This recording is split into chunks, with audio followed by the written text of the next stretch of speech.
Hello dear students, welcome back to your biology class. And as you know, we have started its first chapter, that is the living world.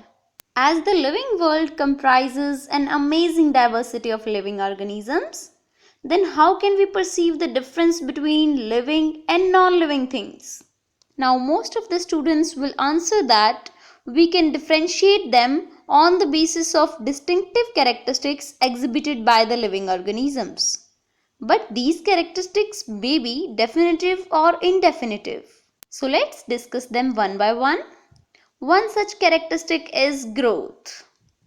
All the living organisms, whether it is unicellular or multicellular, they all grow through the cell division. However, the cell division affects these organisms differently. Like in multicellular organisms, cell division results in increase in body mass. While in the case of unicellular organisms like amoeba, the cell division will result in increase in numbers. Now interestingly, the plants can grow throughout their whole life. But on the other hand, the animals and human beings can grow up to a certain age. However, the cell division occurs continuously in certain tissues to replace the lost cells. So, can you say that every growing thing is living? No. Let's see how. If we take an example of mountains, the soil gets accumulated on them and they grow in size. So, can you say them living? No, not at all. So this external growth found in mountains can't make it alive. On the contrary, sometimes the living organisms grow internally. So we can say that growth is a characteristic property of living organisms, but it can't be taken as a defining property of livings. Now the reproduction is also an important characteristic of living organisms. But when it comes to unicellular organisms like bacteria, unicellular alga or amoeba, reproduction is synonymous with growth. While in the case of multicellular organisms, reproduction refers to the production of progeny possessing features more or less similar to those of parents. They reproduce sexually or asexually. The sexual reproduction can be seen in humans, animals and other higher organisms, while the organisms reproduce by asexual means also. Like in hydra and yeast, we found budding, while the organism flatworm reproduces through the process of fragmentation. Further, there are many organisms which do not reproduce, like worker bees, infertile human couple and mules, etc. But it doesn't mean that they are non-living. So, the reproduction is also a non-definitive property. Here is another characteristic of living organisms, that is metabolism. We know that all living organisms are made of chemicals, and these chemicals are constantly being made and changed into some other biomolecules. And these conversions are called metabolic reactions. And the sum total of all metabolic reactions occurring in our body is called metabolism.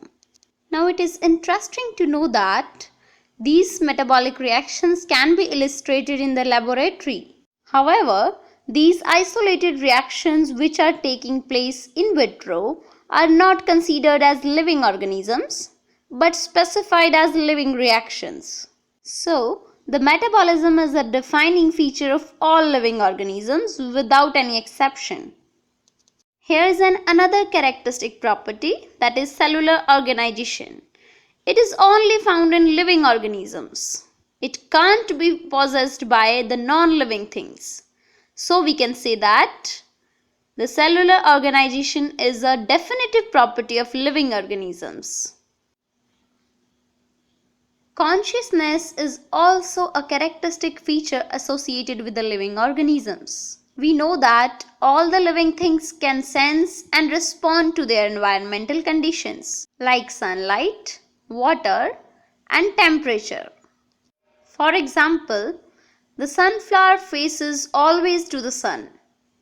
When the sun moves, it also changes its direction. Also, the human beings have the self-consciousness. They cover themselves with the woolen cloths when there is a cold environment, while the non-living things can't sense and respond to the environmental conditions. So the consciousness is another definitive property of living organisms.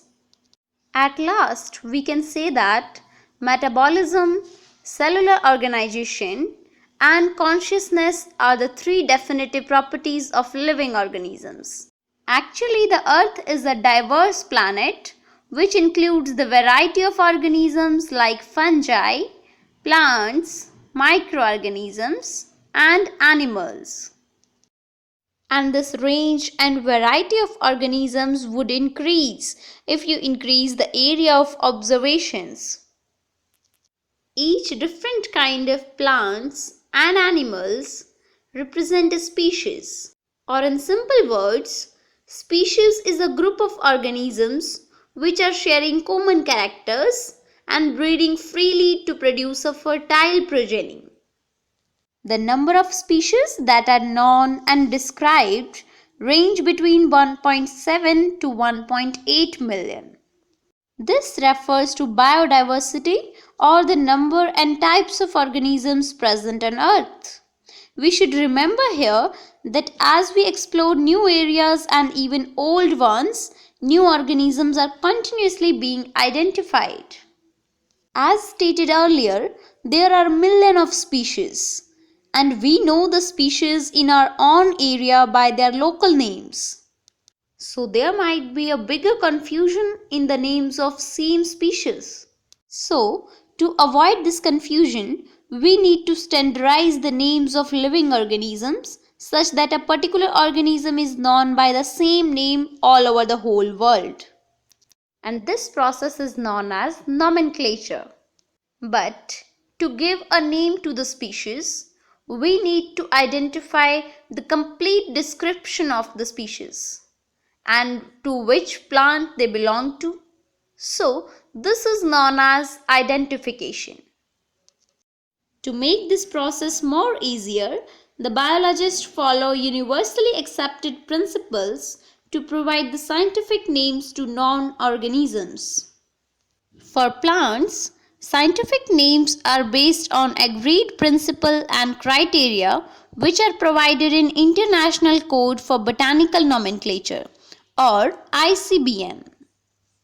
While the scientific name of animals are based on International Code for Zoological Nomenclature or ICZN.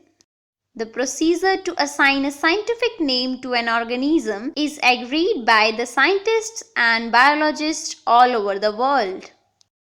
Then certain universal principles are provided to give a scientific name to an organism. Let's understand these universal rules by keeping an example of peepal tree. We know it as a peepal tree, but its scientific name is Ficus religiosa. The scientific name of peepal tree is made of two words. First is its generic name and the another is its specific epithet. So here Ficus represents its generic name and religiosa represents its specific epithet. And this system of providing a name with two components is called binomial nomenclature.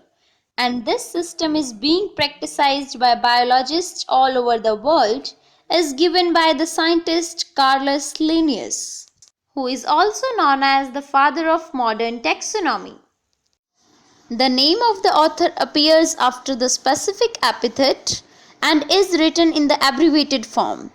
For example, Ficus religiosa Linn.